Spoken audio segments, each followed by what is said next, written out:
사도신경 함께 고백하겠습니다. 전능하사 천지를 만드신 하나님 아버지를 내가 믿사오며 그 외아들 우리 주 예수 그리스도를 믿사오니 이는 성령으로 잉태하사 동정녀 마리아에게 나시고 본디오 빌라도에게 고난을 받으사 십자가에 못 박혀 죽으시고 장사한 지 사흘 만에 죽은 자 가운데서 다시 살아나시며 하늘에 오르사 전능하신 하나님 우편에 앉아 계시다가 저리로서 산자와 죽은 자를 심판하러 오시리라.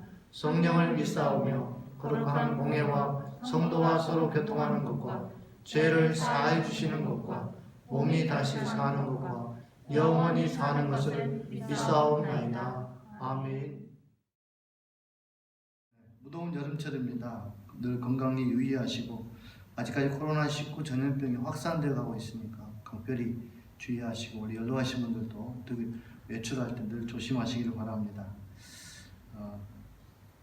주중 주일 예배는 9월 6일 다음 주일까지 예배가 모든 예배를 쉬게 됩니다. 그리고 영상 예배로 대치하게 됩니다.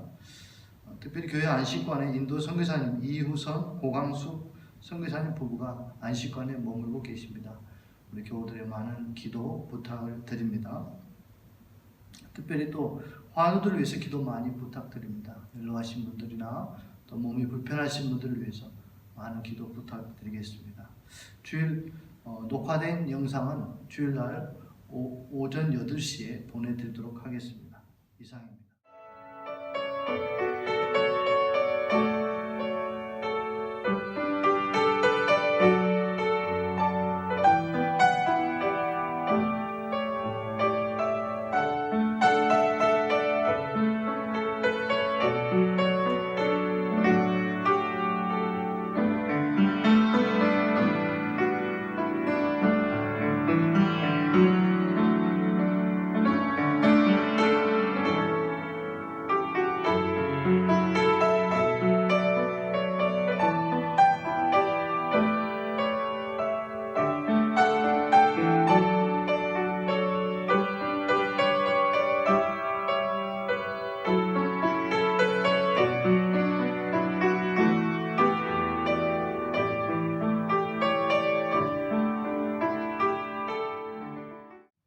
기도하겠습니다. 하나님, 오늘도 영상으로 각 가정에서 처소에서 이렇게 예배를 드립니다. 비록 대면하여 드리지 못하는 예배지만 하나님께서 우리 예배를 받으시고 홀로 영광 받으시고 우리 교우들의 모든 삶을 축복하여 주시옵소서.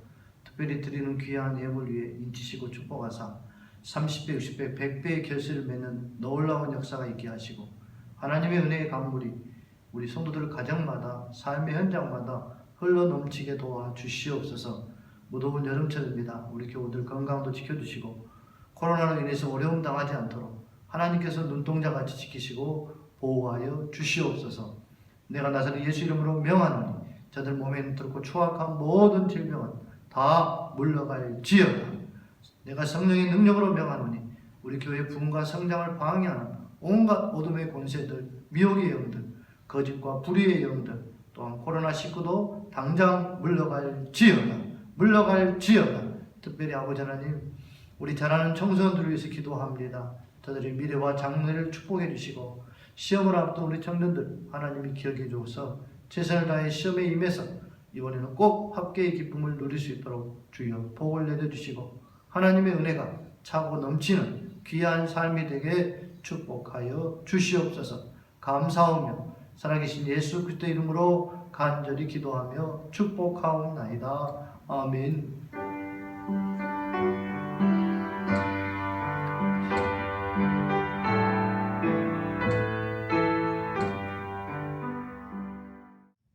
하나님 말씀 이사야 41장 8절에서 9절 말씀 우리 함께 합독하겠습니다. 이사야 41장 8절 9절 말씀입니다. 시작. 그러나 나의 종 너 이스라엘아, 내가 택한 야곱아, 나의 벗 아브라함의 자손아, 내가 땅 끝에서부터 너를 붙들며 땅 모퉁이에서부터 너를 부르고 내게 이르기를 너는 나의 종이라. 내가 너를 택하고 싫어하여 버리지 아니하였다 하였노라. 아멘. 하나님은 오늘 또 우리와 함께 하십니다. 우리 옆 사람하고 이렇게 인사하면 참 좋겠습니다. 주님 때문에 행복합니다. 주님 때문에 행복합니다. 한국 트라우마 스트레스 학회라고 있습니다. 일반 국민 1,002명을 대상으로 국민 정서 건강 실태 조사를 했다고 합니다. 그런데 그 결과 일반 국민의 우울 정도가 2018년에는 16%였는데 2020년도에는 41%로 무려 2.6배나 증가했다고 합니다. 이 데이터를 보면 지금 우리 국민의 절반 정도가 우울함을 겪고 있다고 합니다. 그리고 국민 5명 중에 1명이 코로나19 이후에 수면 장애를 겪고 있다고 합니다. 또 그동안 주요 재난과 중증 질환과 코로나19를 제시한 이후에 각각에 대한 불안과 스트레스 정도를 질문했습니다. 메르스 사태가 17%, 이 암과 뇌질환 27%, 세월호가 침몰했을 때도 45%였습니다. 그런데 코로나19 상황이 지금은 무려 63%나 나타났습니다. 이 통계를 보면 우리 국민은 어느 때보다도 코로나 바이러스로 인하여 엄청난 불안과 스트레스를 겪고 있다는 사실입니다. 우리는 지금 정치, 경제, 사회, 문화, 예배 등 모든 영역에서 한 번도 경험해 보지 못한 그런 삶을 살고 있습니다. 언제 일상의 삶이 회복이 되고 언제 예전처럼 우리도 공예배를 함께 드리고 모임을 가질 수 있을지 아무도 기약할 수 없는 그런 시기를 지나가고 있습니다. 그런데 이번 여름에는 또 무려 50일 동안 긴 장마로 인해서 이번 장마로 많은 재산에 피해가 있었고 또한 인명피해를 겪었습니다. 우리는 지금 어느 때보다도 암담하고 불안하고 두려운 시대를 살아가고 있습니다. 전혀 미래를 예측할 수 없는 불안하고 불확실한 시대에 살고 있다고 볼 수 있습니다. 그런데 이렇게 불확실한 시대에 살아가는 우리에게 어떤 정서가 있게 되나요? 그것은 바로 두려움과 불안과 공포라는 것입니다. 코로나 바이러스로 인해 내가 강제 휴직을 당하면 어떻게 될 것인가? 또 코로나19가 길어지게 되면 나의 가게 문을 닫아야 되는 것은 아닙니까? 또 코로나로 인해서 정말 우리 가족이 코로나에 걸리게 되면 우리 가족은 어떻게 될 것인가? 경실련 발표에 의하면 최저임금으로 서울에 있는 아파트를 사려면 무려 43년이 걸린다고 합니다. 그러니 과연 내 집 마련의 꿈은 실현할 수 있을까? 전세값 폭등으로 인하여 이사하며 근근히 살아가야 되는 것은 아닌지 이런저런 모양으로 불안과 염려 가운데 있습니다. 뿐만 아니라 직장을 갖지 못해 평생 백수로 살아야 하는 것은 아닌가? 사랑하는 사람과 헤어짐의 두려움이 있고 실패에 대한 두려움도 있고요. 소외감에 대한 두려움, 죄책감, 또 질병, 또 죽음에 대한 두려움이 있습니다. 또 우리 청년들 가운데는 결혼도 하지 못하고 평생 혼자 사는 것은 아닌가라는 두려움도 있습니다. 롤로 메이라는 사람은 두려움은 이 시대의 가장 절박한 문제라고 이렇게 말했습니다. 사랑하는 여러분, 두려움은 우리 인간들이 가장 싫어하는 감정 가운데 하나입니다. 누구도 두려움이란 감정을 좋아하지는 않습니다. 모든 사람이 이 두려움의 감정을 싫어합니다. 두려움은 우리 인생에 아무런 도움이 되지 않습니다. 이 두려움은 하나님께로 말미암은 것도 아닙니다. 하나님이 우리에게 주신 감정도 아닙니다. 그러므로 여러분을 향한 하나님의 계획 속에 두려움은 없습니다. 성경에 보니까 사도 바울은 디모데에게 디모데후서 1장 7절에 하나님이 우리에게 주신 것은 두려워하는 마음이 아니라 그랬습니다. 맞습니다. 두려움은 하나님께로부터 온 것이 아닙니다. 그러므로 두려움을 품게 되면 사탄이 나를 공격할 수 있는 기회를 갖게 만들어주는 겁니다. 두려움은 가정과 인격을 파괴시킵니다. 두려움은 하나님이 내게 주신 것들을 보지 못하게 하고 더욱이나 하나님이 주신 것들이 너무나도 많은데 내가 두려움에 사로잡히게 되면 하나님이 내게 주신 것들이 보이지 않습니다. 그리고 우리 심신이 쇠약하게 되고요. 두려움은 하늘의 문도 닫아버립니다. 두려움은 우리로 하여금 신앙의 전진을 막아버립니다. 그래서 두려움을 가지고 있는 자는 영적 전쟁을 치를 수가 없습니다. 그래서 하나님은 기도원 300명 용사에게 용사를 선발할 때도 가장 먼저 누구든지 두려워 떠는 자는 길르앗 산지를 떠나 돌아가라고 했습니다. 즉 두려움을 가진 자는 돌아가라는 겁니다. 왜 그렇습니까? 두려움을 가진 자는 영적 전쟁을 치를 수가 없기 때문에 그렇습니다. 하지만 그럼에도 불구하고 오늘 이 땅에 살아가는 많은 사람들이 두려움에 사로잡혀 있습니다. 오늘 우리의 현실입니다. 너무나 많은 사람들이 두려움의 포로가 되어 살아가고 있다는 사실입니다. 그런데 오늘 본문에 보면 바벨론 포로된 유다 백성들을 위로하시면서 하나님께서 뭐라고 말씀합니까? 두려워하지 말라 이렇게 말씀합니다. 10절에도 두려워하지 말라 내가 너와 함께함이라 이렇게 말했고요. 또 13절에도 두려워하지 말라 내가 너를 도우리라 그랬습니다. 또 14절에도 두려워하지 말라 나 여호와가 말하노니 내가 너를 도울 것이라. 하나님은 너희가 비록 징계를 받아서 바벨론 포로로 끌려왔지만 그래도 두려워하지 말라는 것입니다. 성경에 보면 하나님은 하나님의 사람을 부르시고 또 그들에게 사명을 주실 때 가장 먼저 한 말이요 두려워하지 말라 이렇게 말씀했습니다. 믿음의 조상 아브라함을 부르시고 언약을 세울 때도 창세기 15장 1절에 아브라함아 두려워하지 말라 나는 내 방패요 너의 지극히 큰 상급이라 했습니다. 아브라함의 아들 이삭에게도 창세기 26장 24절에 나는 내 아버지 아브라함의 하나님이니 두려워하지 말라 그랬습니다. 이삭의 아들 야곱에게도 애굽에 내려가기를 망설일 때 하나님은 창세기 46장 3절에 애굽에 내려가기를 두려워하지 말라 내가 거기서 너로 큰 민족을 이루게 하리라. 전쟁터에 나가는 모세에게도 하나님은 민수기 21장 34절에 그를 두려워하지 말라 그와 그의 백성과 그의 땅을 내 손에 넘겼다 그랬습니다. 가나안 땅을 정복하는 여호수아에게도 계속적으로 신명기 31장 6절에 너희는 강하고 담대하라 두려워하지 말라 그들 앞에 떨지 말라 그렇게 말씀했습니다. 성경에 보면 두려워하지 말라는 말이 참 많이 나옵니다. 살인하지 말라, 간음하지 말라, 도둑질하지 말라는 말보다 두려워하지 말라는 말이 훨씬 많이 나옵니다. 어떤 분은 성경에 두려워하지 말라는 말을 찾아서 숫자를 세어보니 365번이 나왔다고 합니다. 얼마나 우리가 이 땅에 살아가면서 두려워했으면 하나님께서 365번 하루하루 매일같이 두려워하지 말라는 하나님의 음성이 아니겠습니까? 그러면 누가 두려움을 이겨낼 수 있습니까? 누가 두려움의 감정을 몰아내고 담대히 살아갈 수 있을까요? 첫째, 자신의 정체성이 분명한 사람이 두려움을 이겨낼 수 있습니다. 우리 다 같이 8절 말씀을 함께 읽어봅시다. 그러나 나의 종 너 이스라엘아 내가 택한 야곱아 나의 벗 아브라함의 후손아. 하나님은 지금 바벨론에 끌려와서 포로된 생활을 하는 그 유다 백성들을 위로하시면서 나의 종 너 이스라엘아 내가 택한 야곱아 나의 벗 아브라함의 자손아 라고 이렇게 부르고 있습니다. 왜 하나님은 동일한 이스라엘 백성들에게 이렇게 세 가지로 이렇게 부르고 있을까요? 그것은 자신의 정체성이 분명한 자라야 두려움을 이겨낼 수 있기 때문에 그렇습니다. 첫째로 우리가 봅시다. 나의 종 너 이스라엘아 나의 종이라고 부르고 있습니다. 이사야서를 읽다 보면 몇 가지 특징이 있습니다. 하나님이 끊임없이 포로로 잡혀간 이스라엘 백성들을 향해서 너희는 나의 종이다 이렇게 부르고 있습니다. 9절의 말씀도 너는 나의 종이다. 44장 1절에도 나의 종 야곱 내가 택한 이스라엘아 이제 들으라 그랬습니다. 44장 2절에도 나의 종 야곱 내가 택한 여수로나 두려워하지 말라 이렇게 말씀합니다. 비록 너희가 하나님의 징계로 인해 바벨론의 포로로 잡혀 있지만 고난 가운데 있지만 너희는 내게 속한 종이다 라고 말하고 있습니다. 너는 내게 내 종이기 때문에 나에게 잊혀지지 않을 것이다 라는 말입니다.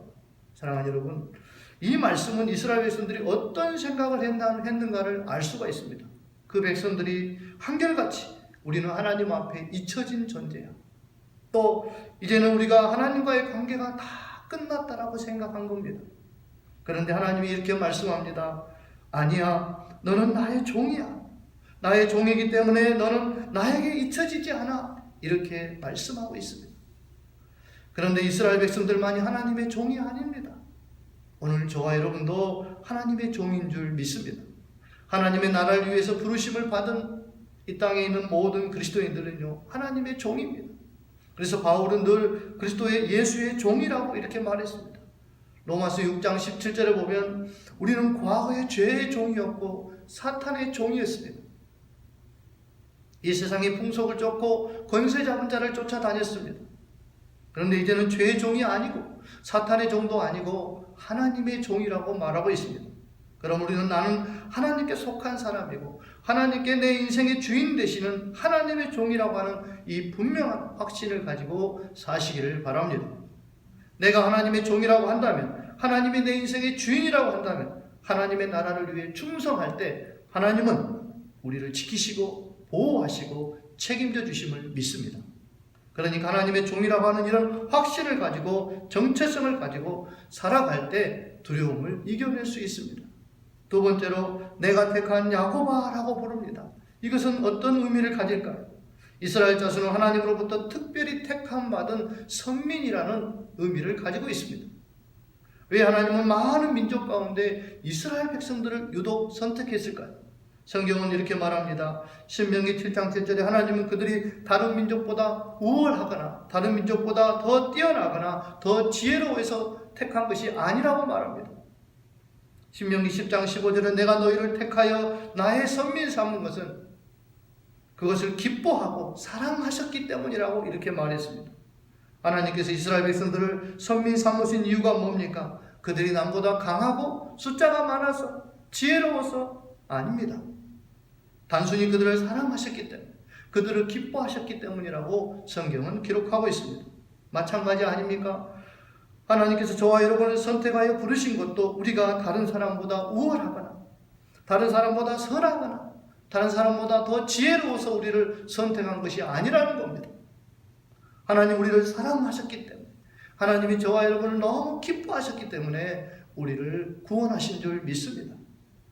에베소 1장 4절 5절을 보니까 창세전에 그리스도 안에서 우리를 택하사 우리로 사랑 안에서 그 앞에 거룩하고 흠이 없게 하시려고 그 기쁘신 뜻대로 우리를 택정했다고 했습니다.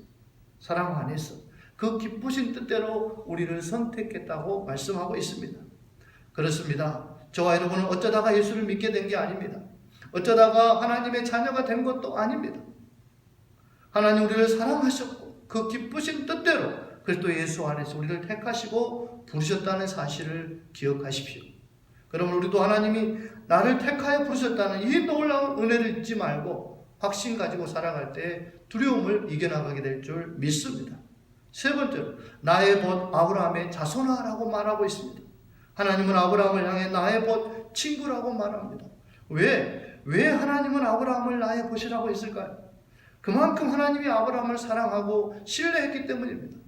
또한 아브라함 역시 자신의 아들 독자 이삭을 하나님 앞에 드릴 만큼 하나님을 사랑하고 하나님을 신뢰했기 때문에 그렇게 표현한 겁니다.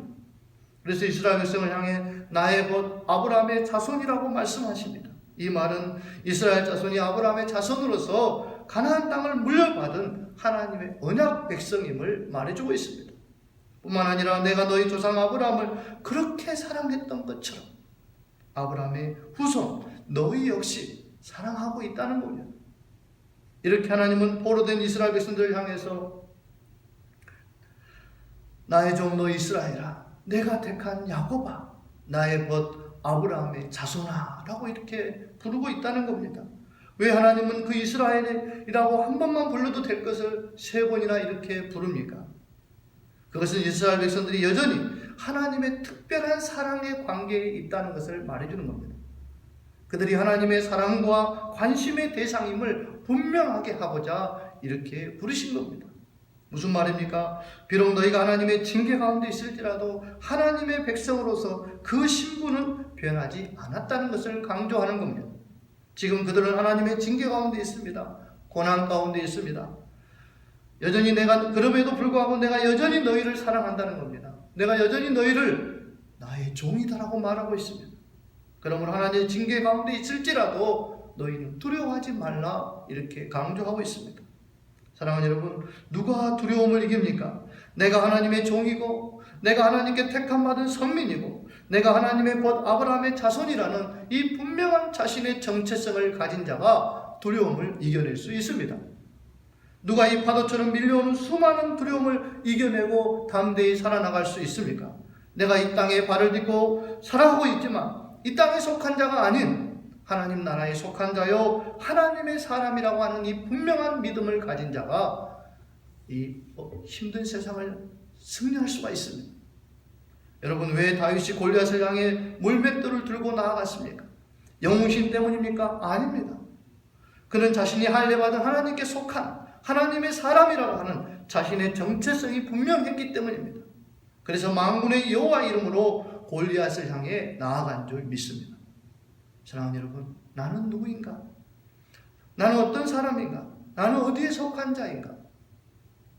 자신의 정체성을 아는 것이 너무나 중요합니다. 그렇다면 하나님의 사람이 어디에서 자신의 정체성을 찾을 수 있을까요? 그것은 하나님과의 관계입니다.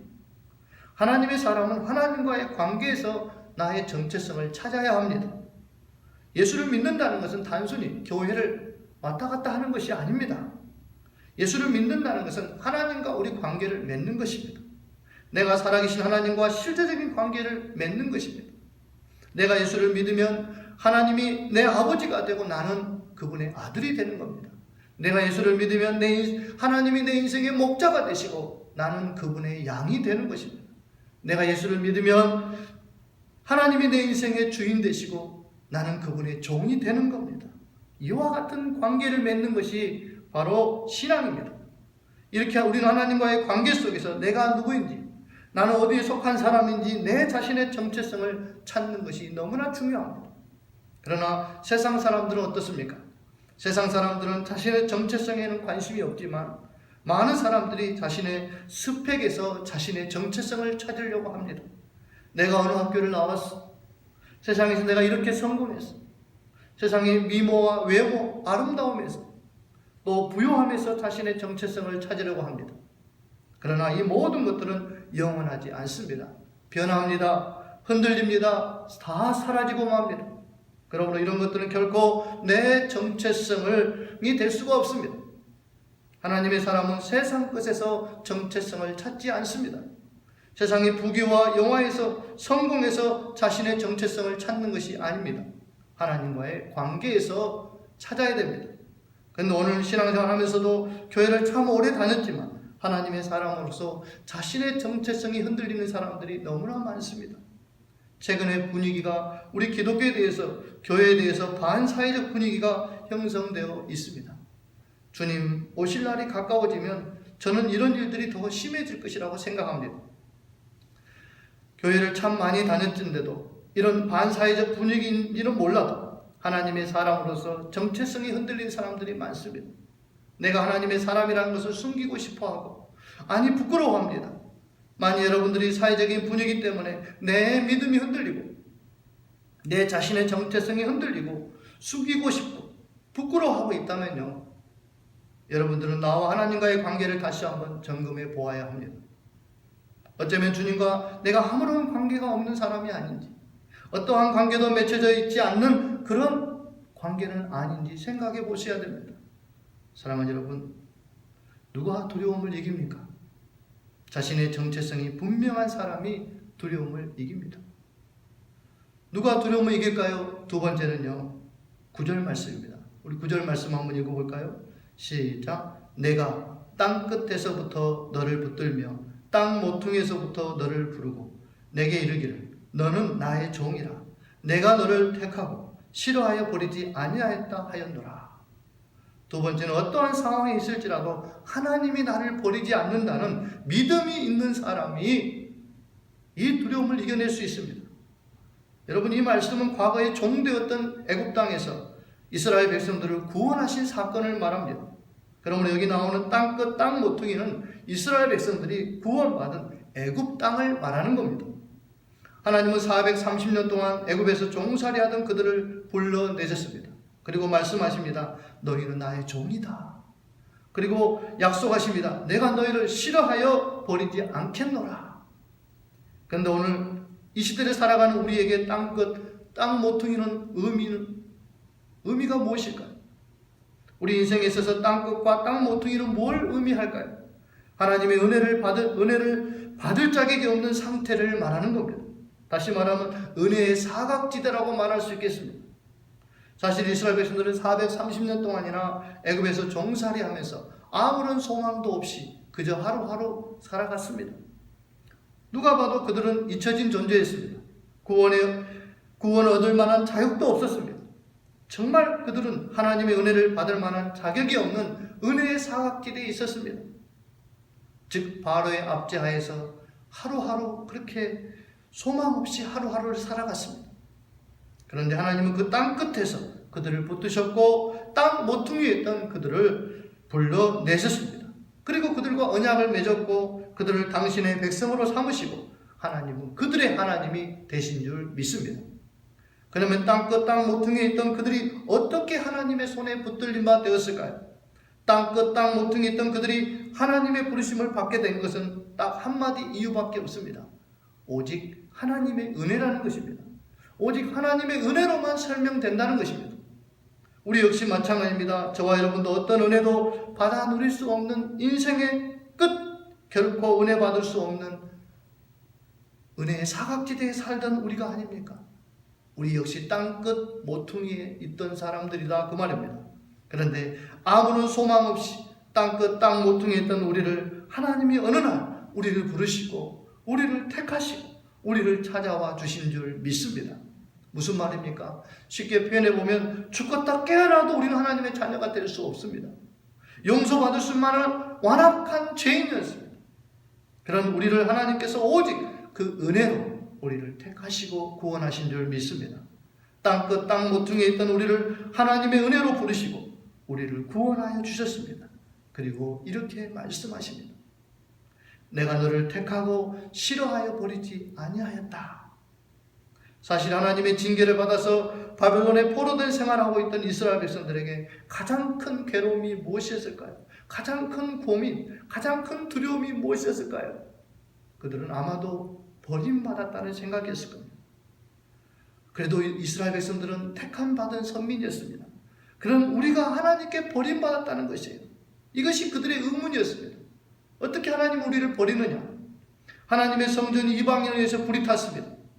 어떻게 할례받은 선민이 할례받지 못한 이방인들에게 붙잡혀 가서 노예 생활을 하느냐 그 말이죠. 이것이 그들에게는 이해할 수 없는 일이었습니다.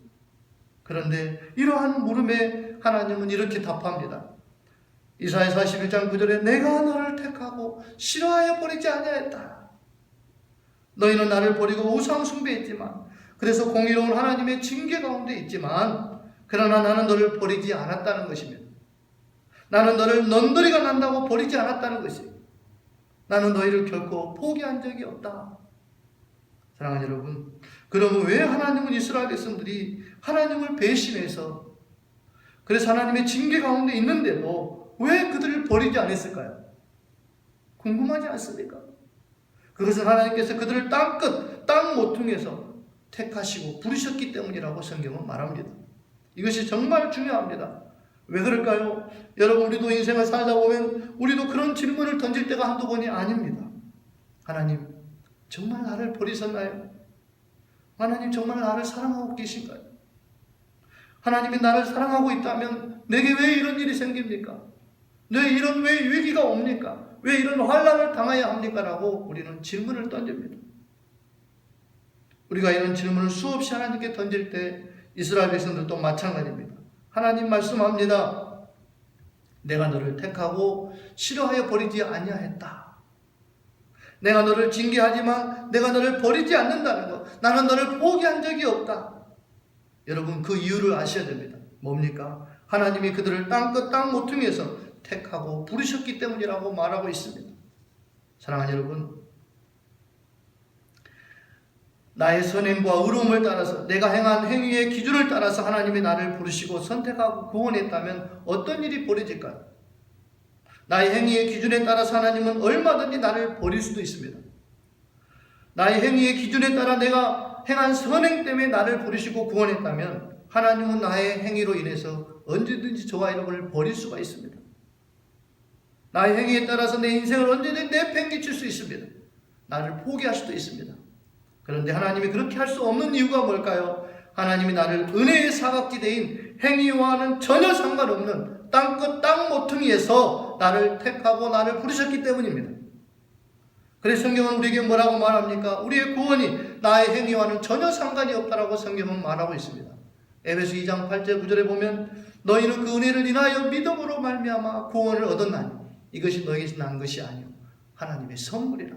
행위에서 난 것이 아니니 이는 누구든지 자랑치 못하게 함이니라. 사랑하는 여러분, 왜 사람들이 두려워합니까? 왜 사람들이 두려움의 포로가 되어 살아갑니까? 왜 사람들이 하나밖에 없는 이 소중한 생명을 끊어버릴까요? 아무도 내 마음을 알아주지 못한다고 생각하기 때문입니다. 아무도 나를 붙들어주지 않는다고 생각하기 때문에 그렇습니다. 내가 믿고 사랑했던 사람으로부터, 내가 이 세상으로부터 버림받았다고 생각하기 때문에 그렇습니다. 나 홀로라고 생각하기 때문에 그렇습니다. 그렇다면 누가 이 두려움을 이깁니까? 하나님이 나를 버리지 않으시고 포기하지 않으셨다고 하는 이 믿음을 가진 자가 이 두려움을 이겨낼 수 있습니다. 내가 비록 연약하여 넘어져 있지만, 내가 하나님의 징계 가운데 있지만, 고난 가운데 있고 내가 실패한 자리에 있지만, 그래도 하나님은 나를 여전히 사랑하시고, 그럼에도 불구하고 하나님은 나를 포기하지 않으시고, 그럼에도 불구하고 하나님은 나를 붙들고 계신다는 이 믿음을 가진 자가 두려움을 이겨낼 수 있습니다. 세네칼이라는 사람은 이렇게 말했습니다. 두려움이 있는 곳에 행복은 없다. 오늘 내 안에 두려움이 있고 그 두려움의 포로가 되어 살아가고 있다면 여러분 결코 행복한 사람이 아닙니다. 아무리 많은 인기와 명예를 가졌다 할지라도, 아무리 많은 연봉을 받고 안정된 직장 생활을 한다 할지라도 오늘 내 안에 두려움이 있다면 그 사람은 행복한 사람이 아닙니다. 그 두려움 때문에 잠을 설치고 그 두려움 때문에 눈을 뜨고 싶지 않다면 그 사람은 행복한 사람이 아닙니다. 하나님은 저와 여러분이 이 불확실한 시대에 두려움의 포로가 되어서 살기를 원치 않으십니다. 그래서 오늘 이 말씀을 주신 거예요. 그렇다면 누가 오늘 이 두려움을 이겨내고 행복한 자로 살아갈 수 있을까요? 자신의 정체성이 분명한 자여야 합니다. 내가 이 땅에 발을 딛고 살아가지만 나는 결코 이 땅에 속한 자가 아닌 하나님께 속한 하나님의 사람이라고 하는 분명한 자신의 정체성을 가진 자가 두려움을 이겨낼 수 있습니다. 또한 내가 어떤 상황 가운데 있을지라도, 하나님의 징계 가운데 있고 고난 가운데 있을지라도 하나님은 여전히 나를 붙들고 계신다는 이 믿음을 가진 자가 두려움을 이겨낼 수 있습니다. 사랑하는 여러분, 이렇게 불확실한 시대에 파도처럼 밀려오는 이 위기 가운데 사는 우리 교우들 여러분, 성도 여러분, 내가 누구인가? 나는 어떤 사람인가? 자신의 정체성을 분명히 갖고 사십시오. 그리고 하나님이 나를 붙들고 있다는 이 믿음을 가지고 여러분 안에 있는 이 두려움을 몰아내고 날마다 승리하며 사시기를 주의 이름으로 축복합니다. 다 함께 말씀 붙잡고 찬송하며 기도하는 시간을 갖겠습니다.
존귀와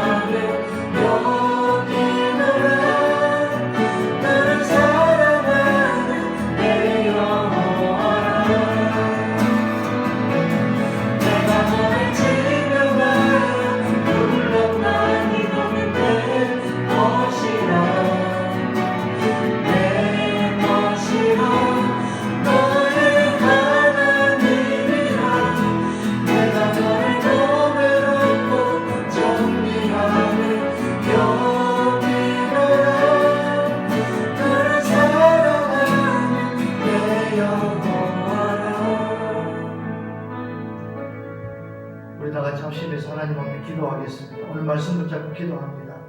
하나님의 사랑으로 정체성을 분명히 하고 어떠한 상황 속에서도 하나님이 나를 버리지 않고 나를 붙들고 계시다는 믿음으로 두려움을 이겨낼 수 있게 해달라고 다 같이 합심해서 기도하겠습니다. 살아계신 아버지 하나님, 오늘도 귀한 말씀을 붙잡게 하시고 우리 교우들과 함께 영상으로 예배를 드리고 각자의 위치에서 오늘 말씀을 들었습니다. 그 말씀의 능력이 힘이고 우리가 정말 하나님의 사람답게 살기를 소망합니다. 우리 삶에 들어오는 많은 두려움과 불안과 공포를 우리가 어떻게 이겨나갈 수 있겠습니까?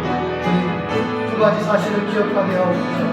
내가 하나님의 자녀라는, 내가 하나님께 속한 하나님의 사람이라는 분명한 자기 정체성을 가지고 살게 도와 주시옵소서. 그리고 우리가 어떠한 경우에도 어떠한 상황 가운데 있더라도 어떠한 시험과 어려움 가운데 있더라도 여전히 하나님이 나를 붙들고 계신다는 이 믿음을 가지고 두려움을 이겨나가는 우리 성도들이 될 수 있도록 주여 축복하여 주시옵소서. 하나님의 은혜가 한 주간 우리 삶 가운데 함께할 줄 믿습니다. 주여 은혜를 베풀어 주시고 또한 속히 코로나 바이러스도 종식되어서 우리 삶의 삶이 회복이 되고 우리 예배도 속히 회복되는 놀라운 역사가 일어나게 주님 도와 주시옵소서. 하나님의 은혜가 강물같이 우리 교우들의 삶 가운데 흘러가게 될 줄 믿습니다. 예수님의 이름으로 간절히 기도하옵나이다. 아멘. 지금은 우리 주 예수 그리스도의 은혜와 아버지 하나님의 크신 사랑하심과 성령님의 유로교통 충만 내주 역사하심, 오늘 하나님 말씀을 듣고 이 땅에 살아가면서 두려움을 극복하며 승리하며 살아가기 원하는 귀한 지체들 머리 위에와 가정과 생업이 한 주간 우리 삶 가운데 교회 위에 이 나라의 민족과 저 북한 땅 위에 지금부터 영원토록 함께 있을지어다. 아멘.